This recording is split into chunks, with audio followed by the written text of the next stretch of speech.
హాస్పిటల్కి వెళ్తే డాక్టర్ అన్నాడు 3 నెలల కన్నా బ్రతకమన్నాడు ఒక ఆయన్ని.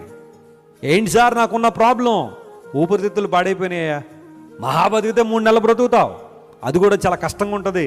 కొన్నిసార్లు బ్రెత్లెస్నెస్ వచ్చిందంటే నువ్వు చనిపోయే అవకాశాలు చాలా ఎక్కువ ఉన్నాయి. బెడ్ మీద పడుకున్నాడు హాస్పిటల్లో. ఒక అమ్మాయి వచ్చింది లోపలికి, యేసుప్రభు నిన్ను ప్రేమిస్తున్నాను సువార్త చెప్పింది. కుక్క బయటకు పో అని తిట్టాడు ఆ అమ్మాయిని. మళ్ళీ 2వ రోజు వచ్చింది, అదే మాట చెప్పింది. యేసు ప్రభు సజీవుడా, నీకోసం రక్తం కార్చాడు, ఆయన నీకు స్వస్థత ఇవ్వబోతున్నాడు, నేను వాడుకొని పోతున్నాడని. మళ్ళీ తిట్టాడు 2వ రోజు. 3వ రోజు వచ్చింది, గట్టిగా అడిగాడు, ఎవరు పంపిస్తున్నారు నిన్నని? ఎవరున్నారు బయట? నువ్వు ప్రతిరోజు వస్తున్నావు, ఈ మాటలు చెప్తున్నావు అంటే ఆమంది యేసు ప్రభు పంపిస్తున్నాడు అంది. దేవుని నామమున స్తోత్రం కలుగును గాక. ఆ రోజు ప్రార్థన చేసుకున్నాడు.